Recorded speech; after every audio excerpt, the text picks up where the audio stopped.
आपण वळूया आता आपल्या नेक्स्ट प्रॅक्टिकलकडे, म्हणजे फोर्थ प्रॅक्टिकलकडे, जे आहे develop simple servlet question answer application to demonstrate use of HTTP servlet request and HTTP servlet response interface. Okay, so हे ॲप्लिकेशन आपण मला असं वाटतं 2-3 पार्ट्समध्ये बनवूया.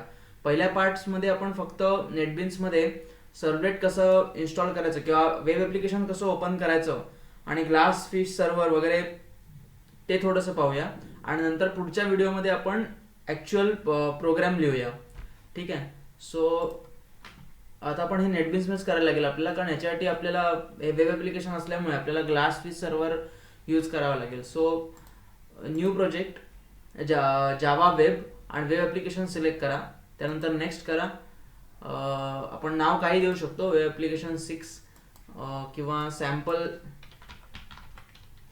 किंवा पार्ट 1 देऊया. चला आपण प्रॅक्ट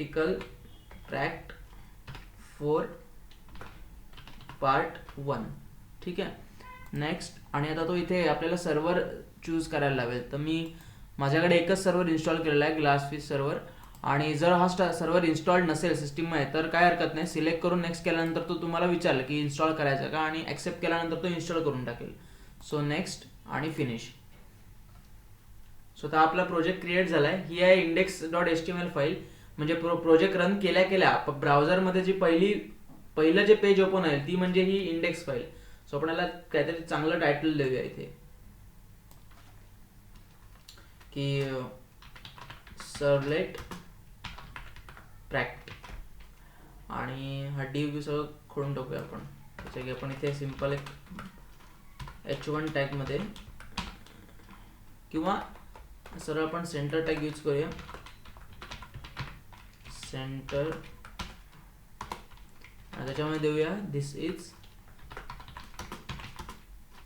कुठलं पेज आहे आपलं, index.html पेज.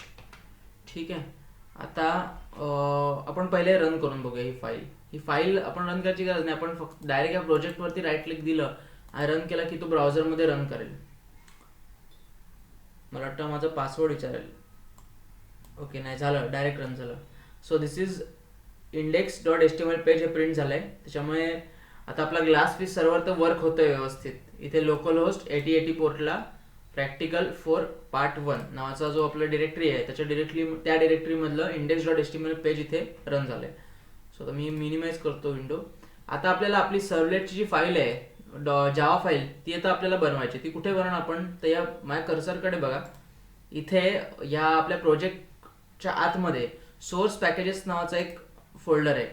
त्या सोर्स पॅकेजेस नावाच्या आतमध्ये डिफॉल्ट पॅकेजेस वरती राईट क्लिक देऊन न्यू सर्वलेट. आता सर्वलेटला आपण काही नाव देऊ शकतो जे आपल्या क्लासचं नाव असेल. ऑफकोर्स ही जावा फाईल आहे, सो मेन क्लासचं जे नाव असेल ते आपण इथे देणार. आपण नाव देऊया रिझल्ट अशासाठी कारण आपल्याला आपल्या क्विजचा क्वेश्चन आन्सरचा जो रिझल्ट आहे तो आपल्याला ह्या पेजवरती प्रोसेस करून दिसेल. आणि नेक्स्ट डिफॉल्ट व्हॅल्यू तशाच ठेवतोय मी. फक्त इथे add information to deploy web.xml file हे चेक करूया आपण आणि फिनिश करूया. आता ही झाली आपली जावा फाईल तयार. आता तुम्ही बघितलं तर इथे सुद्धा out.println मध्ये डॉक टाईप HTML संपूर्ण सिंटॅक्स लिहिलाय आणि servlet result at request.get context path दिलाय. आता आपल्याला ही फाईल आपण एका लिंकद्वारे ओपन करूया, म्हणजे डिरेक्टली ही फाईल रन होते का बघू आधी आपण. Run file. ठीक आहे, हा काहीतरी मेसेज दाखवतोय. सो त्याच्यापेक्षा आपण एक काम करूया, आपली जी इंडेक्स फाईल आहे त्याच्यामध्ये आपण एक लिंक बनवूया आणि त्या लिंकवर क्लिक केल्यानंतर ही फाईल ओपन होईल असं बघू. आता ए टॅग क्लोज. ॲट्रिब्यूट आहे href hyperlink reference is equal to आपल्या फाईलचं नाव आहे रिझल्ट. ठीक आहे.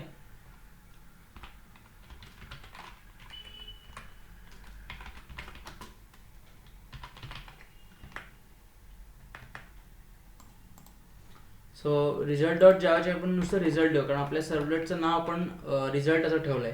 ठीक आहे. आता काय होईल, जेव्हा आपण क्लिक हिअर वरती क्लिक करू तेव्हा डायरेक्ट तो जाईल इथे. आपण हे पूर्ण ॲप्लिकेशन एकदा रन करून बघूया. हे नाही, आपलं प्रॅक्ट 4 पार्ट 1 नावाचं ॲप्लिकेशन आहे, ते मी रन करून बघतो एकदा. ओके, आता इथे एक लिंक तयार झाली आहे, ह्याचा बाणाचा इथे असा हात तयार होतो. आता आपण लिंकवर क्लिक करून बघूया आपलं रिझल्ट नावाचं पेज ओपन होतंय का. ओके, सो रिझल्ट ओपन झालाय आणि servlet result at pract4 part 1 म्हणजे हा जो पाथ आहे आपल्या मेन डिरेक्टरी जी आहे प्रोजेक्ट डिरेक्टरी ती इथे प्रिंट झाली. कशामुळे, तर या फंक्शनमुळे request dot get context path ह्याच्यामुळे. आता आपण इथे काही प्रिंट करू शकतो. आपण समजा हे काढून टाकलं, result at servlet result at हे सगळं आपण काढून टाकू शकतो. त्याजागी आपण प्रिंट करू शकतो धिस इज सर्वलेट. ठीक आहे. आता आपण पुन्हा आपल्याला खरं सांगायचं तर आता पुन्हा आपल्याला प्रोजेक्ट रन करायची गरज नाही. आपण डिरेक्टली काय करू शकतो, कुठे गेला माझा प्रोजेक्ट, हां, तर आपण डिरेक्टली फक्त इथे रिफ्रेश केलं की दिस इज सर्वलेट टू इथे ऑटोमॅटिकली अपडेट करेल. Back click here, this is servlet. ठीक आहे. सो आता एवढं तर कळलं आपल्याला की सर्वलेट कसा बनवायचा, म्हणजे वेब ॲप्लिकेशन कसं बनवायचं, सॉरी, आणि त्याच्या आतमध्ये रिझल्ट डॉट जावा नावाची सर्वलेट आणि हा सगळा सिंटॅक्स आहे. हा तुम्हाला नेटबिन्समध्ये काय म्हणतात त्याला, पहिल्यापासूनच नेटबिन्स यूज करण्याचा हाच फायदा आहे की आपल्याला काही स्वतः लिहायला लागलेलं नाही. ह्याच्यामध्ये प्रोटेक्टेड व्हॉइड प्रोसेस रिझल्ट वगैरे सगळं HTTP सर्वलेट रिक्वेस्ट रिस्पॉन्स सगळं काही इथे ऑलरेडी आहे. आपल्याला फक्त आतल्या कोडमध्ये चेंजेस करायचे आहेत आपल्याला हवे तसे. सो खूप सिम्पल आहे. आणि आता नेक्स्ट व्हिडिओमध्ये आपण बघूया की ह्या पेजमध्ये आपण एका टेक्स्ट बॉक्समध्ये सपोज व्हॅल्यू टाकली आणि सबमिट केलं की ती हे पेज ओपन होऊन त्याच्यावरती कशी दिसेल. ठीक आहे.